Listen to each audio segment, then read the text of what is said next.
बेटी अब 20 साल की हो गई थी। डॉक्टरी की पढ़ाई के लिए दूसरे शहर में रहती थी। बेटी का 20वां जन्मदिन था।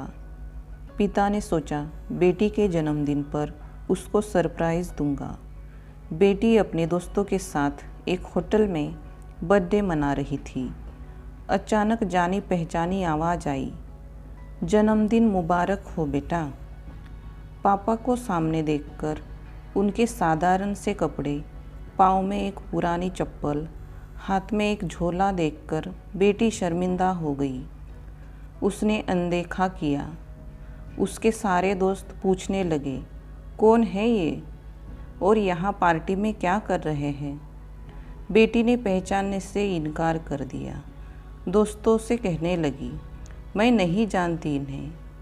पिता ने उनकी सारी बातें सुन ली और बेटी के दोस्तों से कहा, अरे बेटा, उसे याद नहीं होगा, मैं उनके पापा के यहाँ काम करता था। तब वो छोटी सी गुड़िया थी, बहुत प्यारी बच्ची है। मैं इसी होटल में काम करता हूँ। सोचा गुड़िया का हालचाल पूछ लूँ, लेकिन कोई बात नहीं, उसको याद नहीं होगा। आप लोग पार्टी का मज़ा लीजिए। यह कहकर वो जाने लगे। उनकी यह बात सुनकर बेटी के आंखों में आंसू आ गए।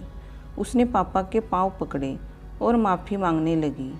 पापा, मुझे माफ़ कर दो, मुझसे बहुत बड़ी भूल हो गई। बेटी के सारे दोस्त ये देखकर हैरान हो गए। एक दोस्त पास आकर बोला, ये क्या किया तूने?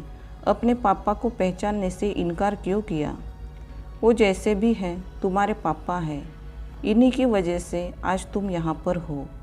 माँ बाप भगवान का रूप होते हैं, उनका आदर करना चाहिए, चाहे वो जैसे भी हो, जिस रूप में भी हो। क्या हुआ उनके पास अच्छे कपड़े, अच्छे जूते नहीं हैं तो?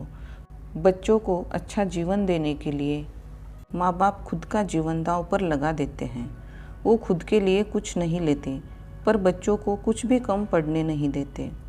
बेटी समझ गई। उसने सबके सामने पापा से माफ़ी मांगी और पापा के साथ हंसी खुशी बर्थडे सेलिब्रेट किया।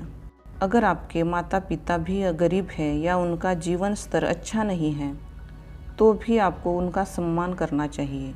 वो आपके लिए अपना सब कुछ दे सकते हैं। वे ही आपको एक अच्छा इंसान बनाते हैं।